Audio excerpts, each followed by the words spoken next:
Bismillahirrahmanirrahim. Nahmaduhu wa nusalli ala rasulihil karim, amma ba'd. Insyaallah pada kesempatan ini kita akan melanjutkan kembali pembacaan kitab Ihya Ulumuddin, masih melanjutkan tentang bab haji.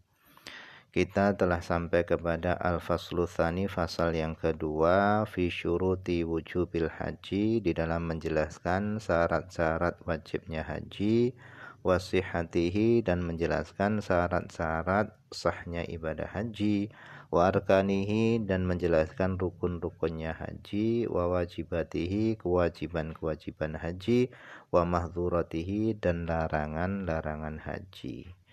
Jadi pasal yang kedua ini beliau akan menjelaskan tentang syarat-syarat wajibnya haji, syarat sahnya haji, rukun-rukunnya haji, kewajiban-kewajiban haji, dan apa saja yang dilarang ketika haji. Fi syurutil haji, di dalam menjelaskan syarat-syaratnya haji. Amma syaraitu, adapun syarat-syaratnya, fasyartu sihatil haji, adapun syarat sahnya haji itu ithnani, itu ada dua. Jadi syarat sahnya haji itu ada dua. Yang pertama adalah al-waqtu, nanti akan dijelaskan di bawah. Kemudian yang kedua wal islamu, dan Islam. Artinya kafir gak sah ketika dia melakukan ibadah haji. Fayasihu, maka sah hajju sabiyyi, hajinya anak kecil. Jadi anak kecil yang berhaji itu sah hukumnya.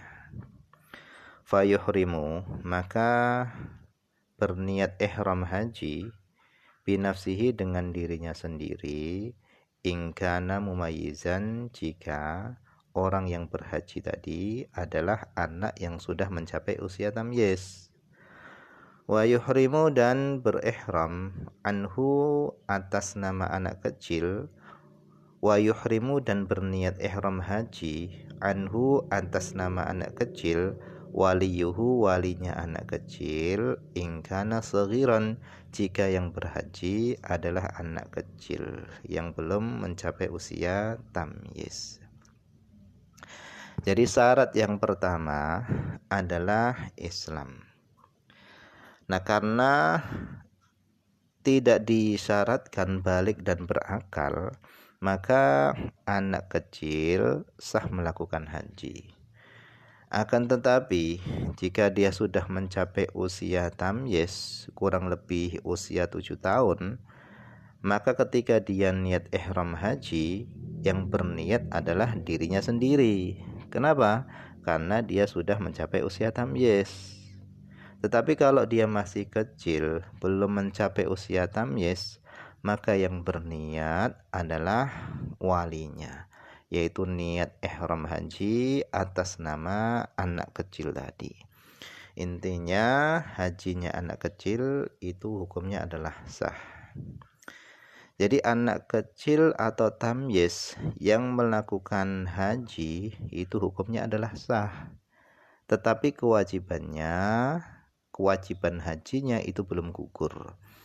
Artinya kalau seandainya dia nanti dewasa, kemudian sudah usia balik dan berakal, kemudian dia ada kemampuan untuk berhaji, baik segi finansial, harta, kesehatan, dan yang lain-lainnya, dia ada kemampuan untuk berhaji, maka wajib baginya berhaji. Karena haji yang dikerjakan pada waktu kecil itu sah, tetapi belum menggugurkan kewajiban haji.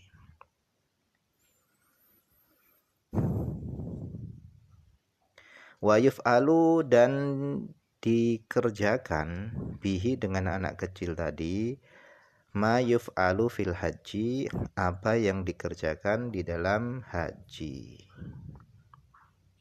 Minat tawaf, daripada tawaf, wasai, dan daripada sa'i, wa ghairihi, dan selainnya.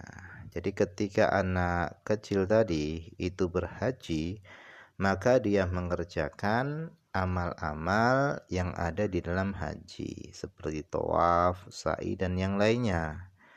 Tetapi kalau yang demikian itu tidak memungkinkan, maka bisa saja anak kecil tadi digendong oleh ayahnya atau ibunya sambil melakukan tawaf atau sa'i, lempar jumroh dan yang lainnya. Kemudian wa ammal waktu, adapun waktu pelaksanaan haji, syarat yang kedua adalah waktu pelaksanaan haji. Fahu, adapun waktu pelaksanaan haji itu adalah Syawal, yaitu dimulai dari bulan Syawal, kemudian Dzulqa'dah, kemudian Tis'un 9 min Dzulhijjah, daripada bulan Dzulhijjah sampai kapan? Ila tulu'il fajri, sampai terbitnya fajar, min yaumin nahri, dari hari nahar, yaitu 10 Dzulhijjah. Jadi syarat sah haji yang kedua adalah waktu pelaksanaan haji. Jadi waktu pelaksanaan haji, waktu-waktunya itu sudah ditentukan. Berbeda dengan umroh. Kalau umroh, seluruh waktu itu boleh digunakan untuk umroh. Jadi waktu haji itu dimulainya dari awal bulan Syawal, itu sudah dimulai. Sampai kapan? Sampai terbitnya fajar, itu waktu subuh tanggal 10 Dzulhijjah. Artinya kalau seandainya ada orang yang berniat haji, yaitu pada tanggal awal 1 Syawal misalnya, maka sah hajinya. Kenapa? Karena bulan Syawal itu adalah permulaan waktu haji. Nah, kapan berakhirnya? Berakhirnya waktu haji itu adalah subuh tanggal 10 Dzulhijjah. Karena subuh tanggal 10 Dzulhijjah itu adalah batasan akhir wukuf di Arafah. Jadi wukuf di Arafah itu waktunya terbentang dari tergelincirnya matahari tanggal 9 Dzulhijjah, yaitu hari Arafah, sampai terbitnya fajar tanggal 10 Dzulhijjah, subuh tanggal 10 Dzulhijjah. Nah, inti daripada ibadah haji itu adalah wukuf di Arafah. Kata Nabi, al-hajju Arafah. Inti ibadah haji itu adalah wukuf di Arafah, dan wukuf di Arafah inilah yang membedakan antara haji dan umroh.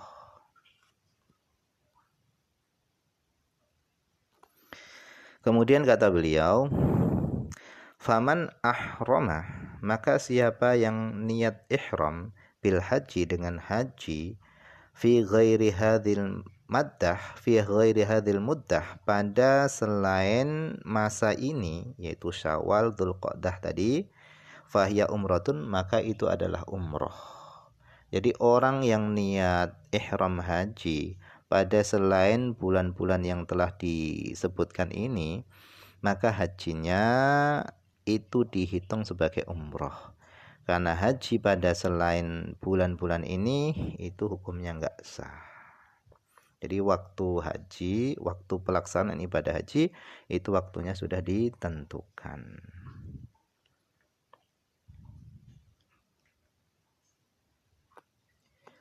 Kemudian wa jami'us sanah, dan adapun seluruh tahun, seluruh waktu di dalam setahun itu adalah waktul umrati, itu adalah waktunya umroh. Jadi kalau waktu umroh itu enggak dibatasi. Walakin akan tetapi mangkana ma'kufan, orang yang sedang sibuk atau sedang fokus ala nusuki ayyama mina, atas ibadah-ibadah yang dia kerjakan ayyama mina, pada hari-hari Mina. Orang yang sedang fokus sibuk ibadah manasik, yaitu pada hari-hari Mina, fala yambaghi, maka enggak sepantasnya ayyuhrima, dia melakukan ihram bil umroh, dengan umroh. Kenapa? Li'annahu, karena la yatamakkanu, karena tidak memungkinkan, karena dia tidak memungkinkan minal istighar, dari melakukan istighal, kesibukan, akibahu, setelah dia melakukan ihram umroh. Kenapa lishtighalihi? Karena sibuknya dia bi'amali Mina dengan amal-amal Mina. Jadi orang yang sedang fokus ibadah pada hari-hari Mina, nggak sepantasnya dia melakukan ihram umroh, karena dia nggak mungkin bisa melakukan kesibukan ibadah-ibadah umrohnya. Kenapa nggak mungkin? Karena dia telah disibukkan dengan amal-amal haji yang ada di Mina, seperti melempar jumroh, kemudian bermalam di Mina, dan seterusnya.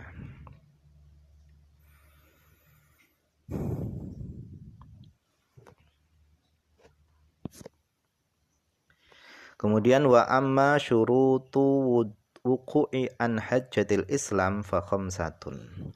Wa amma adapun syurutu wuqu'ihi, syarat-syarat terjadinya haji, an hajjatil Islam, daripada haji Islam, fa khamsatun, maka itu ada 5. Jadi kalau di atas tadi itu adalah membahas tentang syarat-syarat sahnya haji. Tetapi yang akan dibahas ini adalah syarat-syarat haji yang kewajiban haji itu bisa menjadi gugur. Nah, syarat-syaratnya ini ada 5. Nah, insya Allah pembahasan ini kita akan baca pada kesempatan berikutnya. Semoga ada manfaatnya.